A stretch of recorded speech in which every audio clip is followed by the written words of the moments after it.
Dentro del perfil hepático tenemos enzimas que básicamente nos van a valorar cómo está trabajando los hepatocitos, y ahí están las transaminasas. La transaminasa, la TGO, que es la que utilizábamos en terminología antes, transaminasa oxaloglutámico acetato, la transaminasa glutamito-pirúvica o la aspartato aminotransferasa, que es la que se llama ahora, y la TGP, la transaminasa glutámico oxaloacética, que actualmente es la adenina aminotransferasa. Estas dos enzimas son las que nos miden el grado funcional que puede tener nuestro hígado. Cuando hay destrucción de hepatocitos, es decir, cuando tenemos un paciente con hepatitis, lo que vamos a tener es elevación básicamente de las transaminasas. Otras dos enzimas que son importantes es la fosfatasa alcalina y la gamma-glutamil transpeptidasa, que son las que nos hablan básicamente de problemas colestásicos. La bilirrubina, que es básicamente parte de la cascada de degradación de las células de los glóbulos rojos a nivel del sistema retículo endotelial, lo que va a ocasionar es elevación o incremento de pigmentos, ¿no? Las bilirrubinas tenemos dos tipos, la directa y la indirecta, que nos va a hablar también de afectación tanto hepatocelular como problema colestásico. Y tenemos estas dos enzimas que también forman parte del perfil hepático, es el dosaje de albúmina y el tiempo de protromina. Estas dos enzimas nos van a hablar básicamente de la parte funcional del hígado. Es decir, tenemos enzimas que nos hablan de colestasis, que es fosfatasa alcalina, gamma-glutamil transpeptidasa y 5-nucleotidasa, que en algunos laboratorios la hacen. La parte funcional relacionada a albúmina y tiempo de protrombina. Estas dos enzimas, 5-nucleotidasa y gamma-glutamil transpeptidasa, tenemos que especificarla cuando nosotros solicitemos un perfil hepático. Como les decía, esta 5-nucleotidasa no es un examen de rutina, pero nos puede ayudar a valorar el grado de colestasis que pudiera haber en un paciente. También hay que especificar en el perfil cuando queramos el dosaje de gamma-glutamil transpeptidasa. Esta gamma-glutamil es una enzima o una prueba que nos va a valorar básicamente el patrón colestásico. Es mucho más sensible para determinar colestasis que la fosfatasa alcalina. Acuérdense que la fosfatasa alcalina puede elevarse en otras patologías extradigestivas, ¿no? Dentro de las características, como les había mencionado, de las enzimas o de las pruebas que vamos a solicitar dentro de nuestro perfil hepático, tenemos las pruebas que nos hablan de daño hepatocelular, principalmente relacionado a las transaminasas. Y las pruebas o marcadores de función hepática relacionados básicamente a tiempo de protrombina y dosaje de albúmina. Entonces, el daño hepatocelular, es decir, destrucción de hepatocitos por sustancias tóxicas, por problemas de hepatitis, consumo de alcohol, lo que vamos a tener cuando hagamos la solicitud de análisis es TGO y TGP francamente elevadas, ¿sí? También la dehidrogenasa láctica podemos utilizarla para destrucción celular, no solamente es específica para hígado. Enzimas de daño, de obstrucción o de daño de la vía biliar, está básicamente la fosfatasa, gamma-glutamil transpeptidasa y la 5-nucleotidasa. Y en ambos casos, tanto en daño hepatocelular como en problema obstructivo, tenemos elevación de bilirrubinas. Es decir, la bilirrubina de por sí no nos habla de, o no nos permite diferenciar daño hepatocelular o problema obstructivo. La parte funcional del hígado es importante también diferenciarla, como les decía. Si tenemos un paciente cirrótico, va a tener transaminasas discretamente altas, va a estar ictérico, pero es un paciente que no va a producir, no va a sintetizar albúmina. El hígado del paciente cirrótico es un hígado destruido, tiene poca funcionalidad. ¿Qué voy a encontrar? Niveles de albúmina bajos, ¿sí? Y el tiempo de protromina también prolongado, pero también voy a encontrar bilirrubina elevada. Por eso es importante diferenciar el problema hepatocelular con el colestásico con las otras enzimas que les había mencionado. Dentro de los marcadores bioquímicos de daño hepático, como les decía, las aminotransferasas están hablando básicamente de destrucción hepatocelular. ¿no? ¿Por qué se elevan las transaminasas? Principalmente por destrucción del hepatocito. Es decir, hay destrucción de su cubierta, destrucción de la membrana celular, y hay necrosis, destrucción de los tejidos, ¿no? Estas dos son los valores de referencia normal. Va a variar mucho el valor de referencia normal de acuerdo al laboratorio que ustedes utilicen. Los valores de referencia van de 10 a 34 dependiendo del laboratorio que se utilice. Siempre cuando reciban los resultados, traten de saber cuáles son los valores de referencia normal que tiene el laboratorio que ustedes están utilizando. Un dato importante dentro de las transaminasas es también acordarse que la TGO puede elevarse tanto en lesiones extrahepáticas como en lesiones hepáticas. El problema de todos estos valores de laboratorio no son propios y específicos de daño de un solo órgano. Por eso es importante que los laboratorios son datos de referencia relacionados principalmente a los datos clínicos de nuestro paciente. Nuestro diagnóstico va a ir básicamente, se va a realizar cuando nosotros tengamos un examen físico y un interrogatorio adecuado en el paciente. Si yo tengo un paciente con astenia, hiporexia, malestar, alza térmica, ¿no?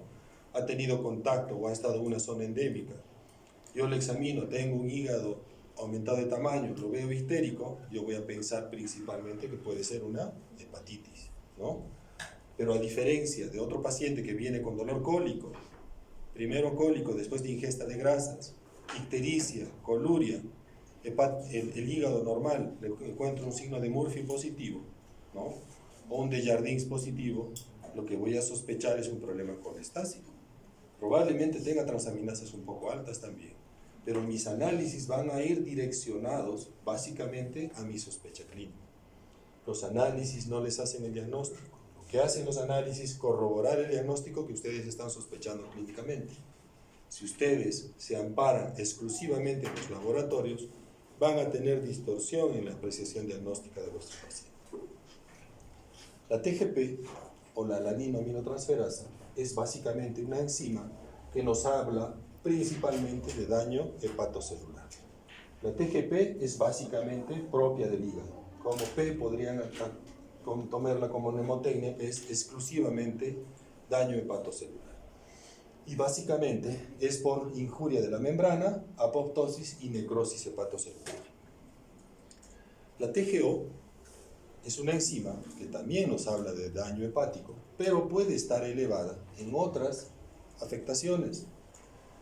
Básicamente se incrementa porque hay afectación del citoplasma y de la mitocondria. ¿Dónde encontramos mitocondria? En varios órganos o en varios tejidos. ¿Qué significa esto? Puede elevarse cuando el paciente tiene un infarto agudo del miocardio, cuando el paciente tiene una hepatitis, cuando el paciente tiene un daño a nivel muscular, cuando hay afectaciones renales, isquemia cerebral, pancreatitis, afectaciones de los eritrocitos. Es decir, donde vamos a encontrar células mitocondriales o la parte de la mitocondria dentro del citoplasma, vamos a tener la posibilidad de elevación de tejido. Por eso es importante acordarse que no todas las pruebas son, o una prueba es específica para una patología en especial. La hidrogenasa elástica, la DHL, es poco específica también para daño hepatocelular porque puede estar afectado también o puede elevarse cuando hay afectación muscular, cardíaca, cerebral, riñones y básicamente también afectación hepatocelular. Las pruebas colestásicas también es importante acordarse, como les había mencionado hace un rato. ¿Qué tenemos? Fosfatasa alcalina como primera opción. Pero acuérdense que la fosfatasa por sí sola puede también estar elevada en pacientes que están en periodo de crecimiento. Un niño de 10 años va a tener fosfatasa alcalina alta, ¿no? Una mujer en el tercer trimestre del embarazo va a tener fosfatasa elevada porque también se puede producir fosfatasa a nivel de la placenta. Pacientes que han tenido fracturas también van a tener fosfatasa alta. Pacientes que tienen metástasis ósea, un paciente con un cáncer de próstata con metástasis a nivel óseo va a tener fosfatasa bastante alta. Los valores de referencia, nuevamente, siempre relacionados con el laboratorio que van a utilizar. en promedio de 44 a 147 como referencia de valor de referencia normal. Esto es lo que les decía, puede estar elevado en mujeres embarazadas, puede estar elevado en pacientes diabéticos, puede estar elevado también en pacientes que tienen afectaciones de intestino delgado, afectaciones de fosfatasa por daño a nivel intestinal, y también en el periodo de crecimiento, ¿no? También va a variar de acuerdo a la edad. A menor edad, mayores son los niveles de fosfatasa alcalina. La gamma-glutamil transpeptidasa es mucho más específica para daño hepático o afectación de la vía biliar, pero también puede estar elevada, miren ustedes, a nivel daño cerebral, a nivel cardíaco, a nivel renal. También puede haber afectaciones de las vesículas seminales, ¿no?, que pueden elevar gamma-glutamil transpeptidasa, a nivel de vaso, también isquemia, a nivel del vaso, un infarto de vaso puede ocasionar también elevación de esto. Por eso es importante correlacionar la clínica de mi paciente con estos valores de referencia, ¿sí? Eso es importante tenerlo presente. Un paciente con insuficiencia renal que no tiene dolor, tenemos una ecografía normal y tengo una gamma-glutamil transpeptidasa elevada, lo más probable es que esto esté elevado por su problema de afectación renal, puede ser una insuficiencia renal crónica que está teniendo ese paciente. Esta prueba, 5-nucleotidasa, también nos habla de colestasis, pero es una prueba que no se hace de rutina en todos los laboratorios. Por lo menos en el hospital donde trabajo, no se hace de rutina esta prueba, ¿sí? Generalmente también nos habla de afectación u cuadro obstructivo, pero también se eleva en daño intestinal, afectaciones cerebrales, lesiones de vasos sanguíneos, es decir, ninguna prueba es específica 100%. Y las otras pruebas de funcionalidad son estas: albúmina y tiempo de protromía. El único órgano que produce albúmina es el hígado, ¿sí? Es una proteína plasmática, la más abundante de nuestra anatomía o de nuestro organismo, ¿sí? Y generalmente es la que circula por los vasos sanguíneos. ¿Qué característica tiene la albúmina? Tiene un periodo, una vida media de 18 a 21 días, ¿sí? Producimos en promedio de 100 a 200 miligramos por kilo por día, ¿sí? Y generalmente la función de la albúmina es mantener la presión oncótica, es decir, mantener el líquido dentro de los vasos sanguíneos.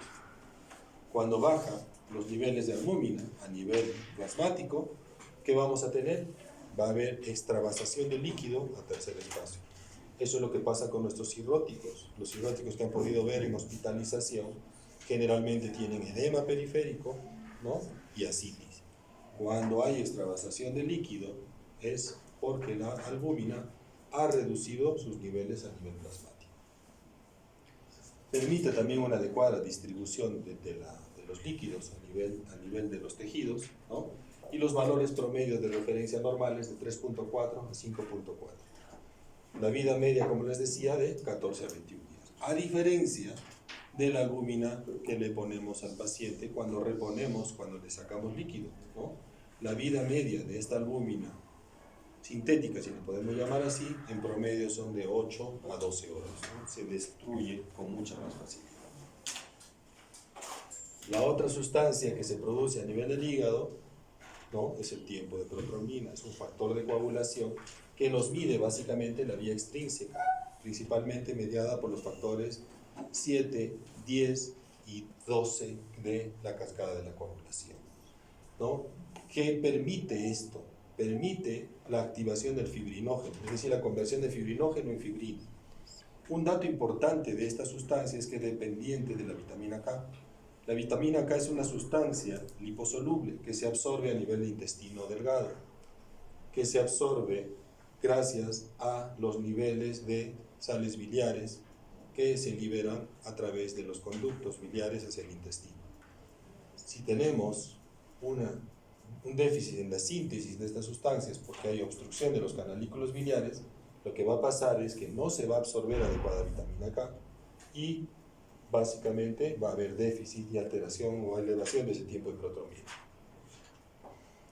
En los pacientes con obstrucción por cálculos, colestasis, una obstrucción marcada o una obstrucción completa de la vía biliar, también puede elevarse el tiempo de protromina. ¿Cómo diferencio un paciente que tiene problema obstructivo a un problema hepatocelular? Básicamente yo le puedo colocar vitamina K al paciente. Si ese hígado trabaja de manera adecuada, yo le pongo vitamina K y se va a corregir el tiempo de protromina. Eso es lo que pasa en nuestros pacientes con obstrucción. Pero si es un paciente cirrótico, yo le pongo vitamina K y los niveles de tiempo de protromina no van a corregirse. ¿Qué tenemos que hacer con nuestros pacientes básicamente? ¿Sí? Si yo estoy sospechando en daño hepatocelular, nuevamente, ¿qué debo pedir? Específicamente, revisar el tiempo, las transaminasas, ¿no? Y ver cómo está mi relación de albúmina, tiempo de protromina. Sabemos que las bilirrubinas van a estar elevadas tanto en daño hepatocelular como en problema obstructivo. La clínica va a primar acá, como les decía, ¿no? Si tengo sospecha de una hepatitis, ¿qué voy a encontrar? Transaminasas altas, bilirrubina elevada, y albúmina y tiempo de protromina generalmente van a estar dentro de valores aceptables o normales o discretamente elevados. Pero si tengo un problema de afectación fuera del hígado, que voy a tener TGO un poco más alto. Hay una relación de TGP sobre TGO que básicamente nos puede orientar a determinar si el daño es hepático o extrahepático. Y de acuerdo a la relación que hubiera, yo voy a tener algunos datos de referencia. La TGP siempre es un poco más alta que la TGO. La relación normal es menos de 1. 1.3 utilizan como referencia normal, que debe haber entre estos dos valores, ¿sí?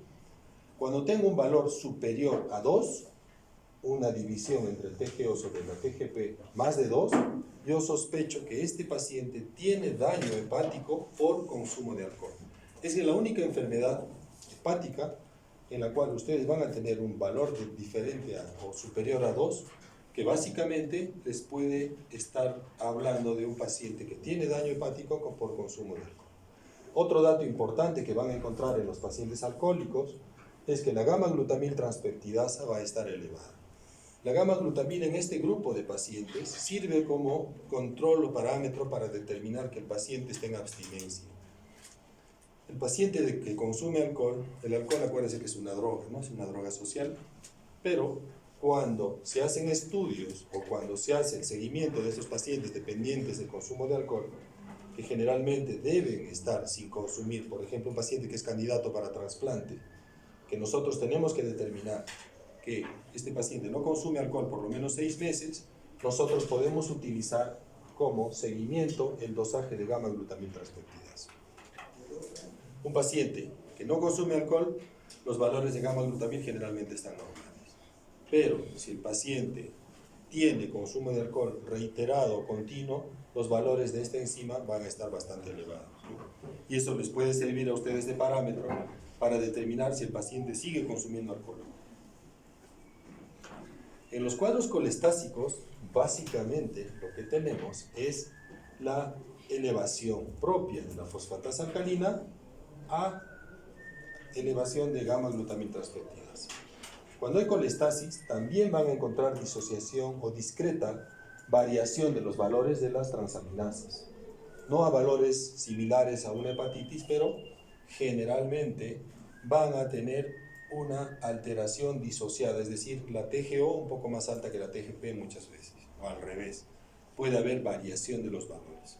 En los cuadros de hepatitis, generalmente las dos transaminasas están elevadas a valores similares, sin mucha variación de una a otra. La bilirrubina puede o no estar elevada, pero un dato importante, la albúmina generalmente va a estar normal, ¿sí? Y el tiempo de protrombina se puede elevar, pero se corrige con la aplicación de vitamina K. Un dato importante que hay que acordarse también es determinar y relacionar. Si la gamma-glutamina está elevada y tenemos fosfatasa alcalina alta, las dos, tengo que sospechar siempre de un problema colestásico. Si tengo una gamma-glutamina elevada y fosfatasa normal, puede estar asociado a una patología extrahepática, como habíamos dicho. Pero si clínicamente tengo un paciente con dolor en hipocondrio derecho, mi clínica siempre va a primar sobre los análisis de laboratorio. ¿Sí? Otra cosa que tenemos que acordarnos es que a nivel hepático se producen tanto las proteínas, ¿no? El hígado sirve para detoxificar, para síntesis de proteínas, para degradación de todo lo que ingerimos de alimentos para que puedan ser absorbidos a nivel sistémico, pero también por el otro lado, que es la parte biliar, es la excreción de bilis. ¿Qué es la bilis? Básicamente es una sustancia sintetizada a nivel de los hepatocitos que es excretada hacia los canalículos biliares. En promedio producimos de 0,5 a 1 litro por día. La composición promedio es básicamente agua, pero también tiene componentes sólidos, que son las sales biliares. Estas sales biliares son las que van a permitir la absorción de algunas sustancias. Una de ellas es la vitamina K, ¿sí?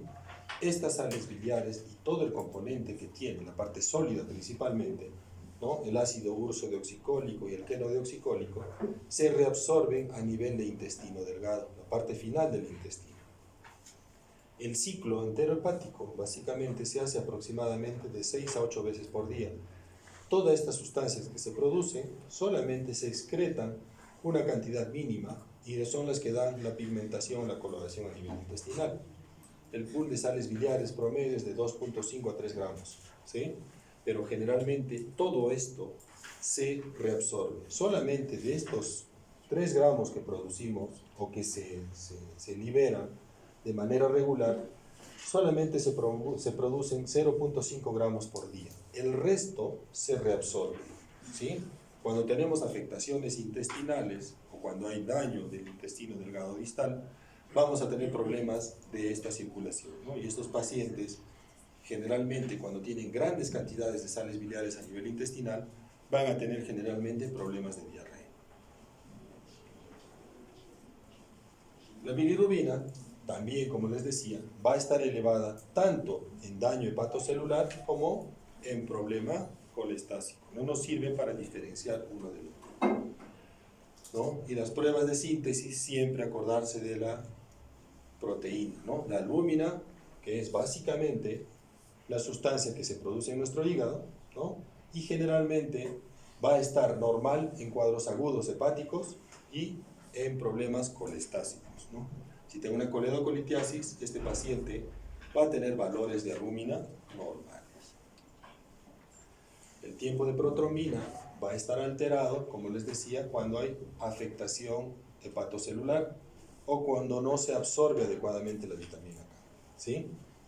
El fracaso para corregir el tiempo de protrombina, cuando nosotros le aplicamos vitamina K al paciente, nos habla básicamente de daño hepatocelular, es decir, una cirrosis hepática.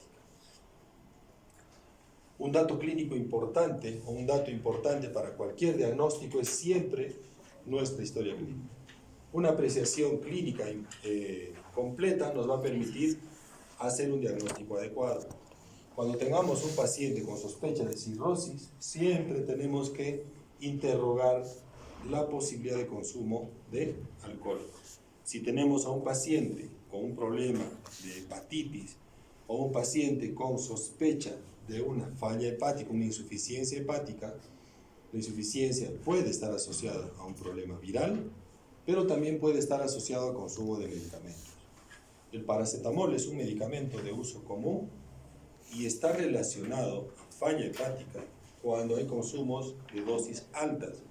Consumo de más de 4 gramos de paracetamol por día eleva el riesgo de insuficiencia hepática. Tiene mucho que ver con la idiosincrasia, es decir, la sensibilidad genética que pueda tener la persona, pero a mayor dosis de paracetamol es más probable que pueda ser una afectación o una insuficiencia hepática. Y siempre interrogar la posibilidad de contacto con personas potencialmente que se pueden haber contagiado de virus, ¿no? Factores epidemiológicos, ¿no? Zonas donde ha viajado últimamente, contactos sexuales, ¿no? Accidentes laborales. Acuérdense que es muy frecuente también encontrar esto en personas de salud. El personal de salud, como norma, debe tener de manera obligatoria sus vacunas, pero hay grupos de personas que no han hecho sus controles o no se han hecho los dosajes de de anticuerpos y puede ser que esté pues, con los valores de anticuerpos muy bajos y pueda haber tenido un accidente laboral y existe el riesgo de hacer una hepatitis, ¿no? El consumo de alcohol es importante tenerlo presente, ¿sí? Y es importante saber que el consumo de alcohol promedio por encima de 210 gramos en varones y 140 gramos en mujeres por semana tiene alta probabilidad de desarrollar un problema de cirrosis por alcohol. Este volumen o estos gramos de alcohol que consume cada paciente, ya sea varón o sea mujer, está relacionado a volumen promedio por semana. Esto puede ser todos los días o puede ser consumo acumulado por semana. Hay gente que dice yo solamente tomo los fines de semana, pero calculando la cantidad de gramos de alcohol por semana, si excede estas dosis, estas cantidades, las probabilidades de daño hepático, si el consumo es constante o un periodo superior a 2 años, las posibilidades de daño hepático son bastante altas. A mayor consumo de alcohol, mayor riesgo de daño hepático. También hay que acordarse que la graduación de alcohol varía, ¿no? Es diferente tomar un vaso de whisky a tomar un vaso de cerveza o un vaso de vino. Cada uno de ellos tiene una graduación de alcohol completamente diferente. Acá se han mezclado algunos procesos de erosiones. El daño hepático asociado a consumo de alcohol generalmente nos puede estar hablando de acuerdo a algunos valores de referencia, ¿no? Acuérdense que la hepatitis por alcohol causa elevación de transaminasas no muy altas. Miren ustedes, valores menos de 8 veces el valor normal. Y de todas maneras, esto causa daño en el tiempo. A mayor consumo de alcohol, mayor riesgo de daño hepatocelular. Los consumos de medicamentos también son importantes, que también pueden estar asociados a la posibilidad de afectación o daño hepático. Siempre es importante preguntar e interrogar a nuestro paciente sobre qué medicamentos usa de manera habitual. Los medicamentos convencionales, que son los que los compramos en la farmacia, son un grupo de medicamentos que pueden causar daño. Pero nosotros vivimos en una zona donde es muy frecuente el consumo de tratamientos y medicina alternativa. Es muy común el uso de estos medicamentos que los ofertan por televisión asociados a, teóricamente, medicamentos naturales, ¿no?, que generalmente pueden causar daño hepático, ¿sí? Generalmente, un dato importante que hay que tener presente es cómo diferenciar que el daño que tenemos en nuestro paciente está producido por el medicamento o es por otra causa o ya tiene una enfermedad de fondo. Un dato importante es que las características o el daño hepático, generalmente que el paciente previamente al consumo del medicamento no tenía afectación o enfermedad hepática. El paciente consume la medicación y empieza a tener datos bioquímicos alterados. Nosotros suspendemos la medicación y hay mejoría de la bioquímica hepática, ¿no? Se reinstala el medicamento y vuelve a haber el daño. Esa es una prueba terapéutica que se puede hacer. El problema es que nosotros no sabemos si en la reinstalación del producto puede haber insuficiencia hepática. Ese es el peligro que tenemos con algunos medicamentos que causan toxicidad. Los que más toxicidad causan son medicamentos de uso frecuente. Uno de ellos, paracetamol, que es de uso común, y un medicamento que lo venden de manera indiscriminada. Pero otros medicamentos son básicamente los que se utilizan para tratamiento de problemas específicos, ¿no? La tuberculosis, que es una enfermedad muy frecuente en nuestro medio. La rifampicina, el etambutol son bastante tóxicos para el hígado, son hepatotóxicos. Lo que hay que interrogar también para entender las pruebas hepáticas es los cuadros virales. Siempre acordarse la posible exposición a drogas endovenosas, posibles transfusiones de nuestro paciente, ¿no? Accidentes laborales, como les he mencionado, personal de salud, ¿no? También considerar e interrogar la posibilidad de viajes a zonas endémicas, ¿no? Si el paciente ha viajado últimamente a la selva Yo puedo sospechar en un virus E, por ejemplo, ¿no? O una hepatitis A si no ha tenido vacuna, ¿no? Exposición a pacientes con ictericia. Si tu hermano pequeño ha tenido hepatitis y tú estás en la casa, es probable que puedas contagiarte si no tienes vacuna, ¿no? La hepatitis A, por ejemplo, no vuelve a dar en el paciente. Si un paciente ha tenido hepatitis A y vuelve a ponerse histérico, hay que buscar otras causas de hepatitis. Hay que confirmar que eso ha sido una hepatitis A. Si se ha confirmado que la primera o el primer cuadro histérico ha sido por virus A, es improbable que vuelva a contagiarse. Las formas de contagio tienen mucho que ver con los factores de riesgo, ¿no? Es decir, la hepatitis A, por ejemplo, tiene contacto por vía fecal-oral, ¿no? La transmisión. Virus B está relacionado básicamente a transmisión parenteral, igual que el virus C. El virus Delta tiene que haber antecedentes de contacto con el virus B previamente, tiene que haber antígeno en superficie para que haga enfermedad, y el virus C tiene un contagio similar a la hepatitis A. Es decir, es probable que nuestro paciente, si ha trabajado o ha estado haciendo algún tipo o ha acudido a una zona endémica, siempre incidir en la posibilidad de que pueda ser un cuadro viral de transmisión fecal-oral. Otras patologías que pueden afectar el hígado son varias, básicamente, tanto el contagio por virus, pero también hay enfermedades de otro tipo que pueden afectar el hígado. Miren ustedes, pacientes diabéticos nos pueden hacer una esteatohepatitis no alcohólica, pacientes con artritis pueden hacer una hepatitis autoinmune, ¿no? Afectaciones asociadas a una insuficiencia cardíaca, está asociado a una congestión secundaria, a una congestión por problemas de bomba a nivel cardíaco, el paciente nos va a hacer una cirrosis cardíaca en algún momento. Pacientes con sobrepeso, que también van a hacer un problema de hígado graso no alcohólico.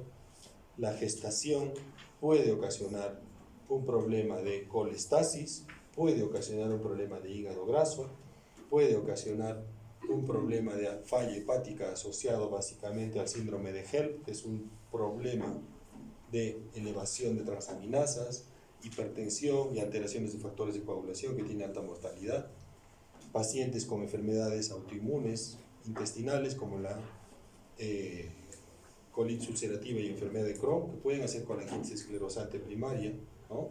Y también la enfermedad celíaca, que también puede afectar la funcionalidad hepática. Miren ustedes, es decir, hay patologías extradigestivas que también pueden causar daño a nivel hepatocelular. Otras patologías que pueden encontrar ustedes que pueden causar daño hepático, no necesariamente secundarios a toxicidad por virus, pero el paracetamol es un producto que causa muchos problemas y es un motivo de consulta, un motivo de trasplante hepático muy común en la zona de Estados Unidos, por ejemplo. En Norteamérica, la toxicidad o intoxicación por paracetamol es una de las principales causas de trasplante hepático. En nuestro medio, hacer una falla hepática por paracetamol, tenemos un problema serio porque no tenemos acceso a trasplante de manera fácil como lo que tienen en otros países. Hepatitis alcohólica, hepatitis isquémica, afectaciones vasculares de las venas suprahepáticas pueden ocasionar un Budd-Chiari que puede ocasionar daño hepático, ¿no? Puede ocasionar una insuficiencia hepática, el síndrome de HELP que les había mencionado, ¿no? Infiltraciones o problemas secundarios a neoplasias también van a afectar la funcionalidad hepática, problemas sépticos, ¿no? Trastornos musculares que pueden ocasionar también elevación de datos de bilirubinas altos, ¿no? La biopsia hepática es un examen que también podemos utilizarlo para hacer el diagnóstico de nuestros pacientes. ¿Qué va a pasar en estos grupos de pacientes o en quienes yo puedo solicitar una biopsia como parte de nuestro examen de análisis o para llegar al diagnóstico correcto de mi paciente? Generalmente, cuando las pruebas serológicas son negativas, pensando en una hepatitis autoinmune, por ejemplo, ¿no? Cuando tengo elevación de transaminasas que no se resuelve o no disminuye de manera espontánea, ¿no? Que se mantiene en el tiempo, ¿no? Cuando hay también signos de insuficiencia hepática aguda, yo puedo sospechar y pedir la posibilidad de una biopsia hepática. Y también cuando hay elevación de transaminasas que se mantienen por encima de 5 veces el valor normal y que no mejoran en promedio, tienen persistencia de transaminasas más de 3 meses. Son algunas indicaciones para tomar biopsia. ¿Por qué no se toma en todos los pacientes? La biopsia hepática tiene alto riesgo, principalmente riesgo de sangrado, ¿no? Porque podemos abordar un vaso sanguíneo el cual puede sangrar masivamente y tiene elevación de riesgo de muerte en esos pacientes, ¿no? Y generalmente tenemos algunas otras opciones actualmente para definir el grado de fibrosis en mi paciente. Si yo estoy sospechando en cirrosis, por ejemplo, yo puedo pedir un FibroScan, que es una prueba parecida a una ultrasonografía, que me va a medir el grado de resistencia y podemos medir el nivel de fibrosis que puede tener ese hígado, ¿no? Y nos puede reducir el riesgo de tomar una muestra en un paciente. Si tengo un paciente cirrótico, lo más probable es que tenga un tiempo de protromina prolongado, y si yo tomo una biopsia de ese hígado, el riesgo de hemorragia es bastante alto. También podemos considerar la necesidad de biopsia cuando tenemos valores de fosfatasa alcalina elevada en el tiempo, ¿no? Cuando tengo más de 5 veces el valor normal de fosfatasa persistente por más de un mes, yo puedo considerar la necesidad de tomar una biopsia hepática, ¿no? La colestasis, siempre considerar cuando los valores de fosfatasa y gamma-glutamil están altos, y cuando la fosfatasa está 4 veces el valor de su límite normal, yo puedo sospechar de que puede haber un problema obstructivo, ¿no? La fosfatasa, como les decía, está elevada en varios tipos de afectaciones, no es específica del hígado, ¿no? En casos propios del hígado va a estar elevada en la cirrosis, enfermedades infiltrativas del hígado, estados de hipoperfusión, también puede elevarse la fosfatasa alcalina, pero en patologías no hepáticas va a estar elevado, como les decía, en niños, en periodos de crecimiento, ¿no? Tercer trimestre del embarazo, afectación intestinal. Y alteraciones óseas, ¿no? Alteraciones en el recambio óseo, crecimiento, fracturas, osteomalacia, enfermedad de Payet, que está asociado básicamente a lesión o daño hepático, daño óseo por tuberculosis, ¿no? Sarcomas o tumores hepáticos, y en el hiperparatiroidismo también vamos a encontrar fosfatasa alta. Si todas las pruebas de laboratorio son negativas y tenemos más de 6 meses, de 3 a 6 meses, los valores de fosfatasa elevados, yo puedo considerar la necesidad de una muestra hepática, una biopsia, ¿no? Generalmente con el riesgo que implica la muestra. De todas maneras, la ventaja de la biopsia es que nos va a dar un diagnóstico histológico y definitivo de la patología de nuestro paciente.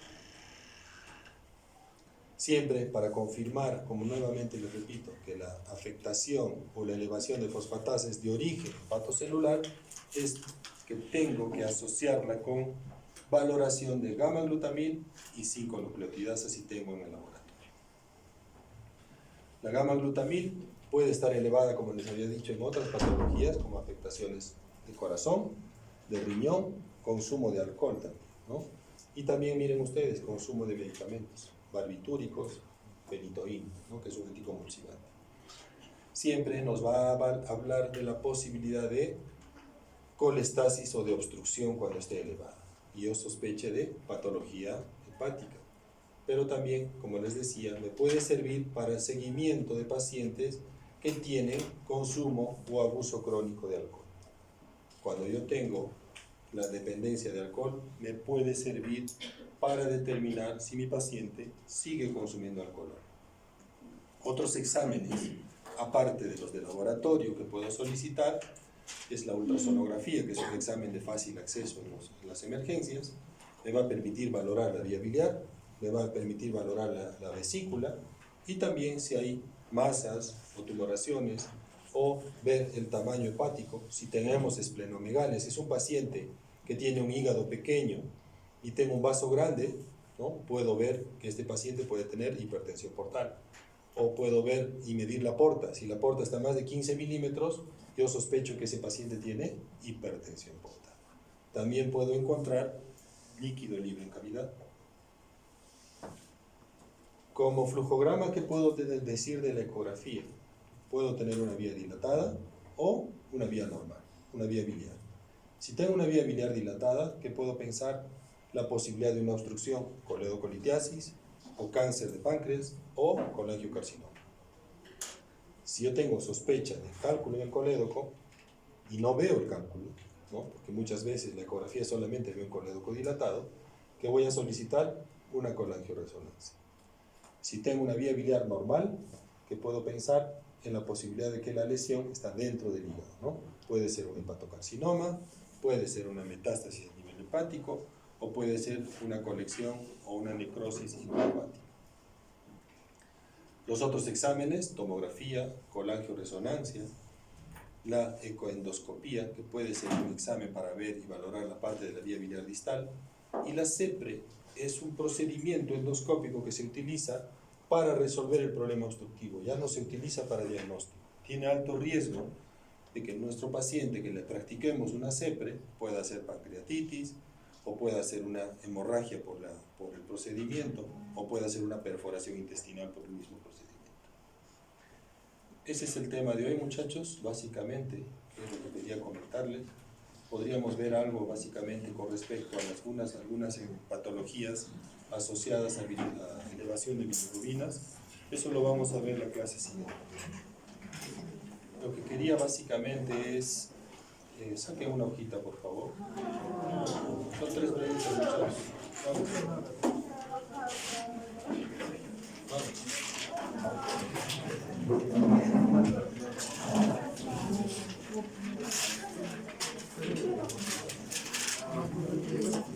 ¿Cuánto les he repetido? Deben saber, muchachos. Pregunta 1.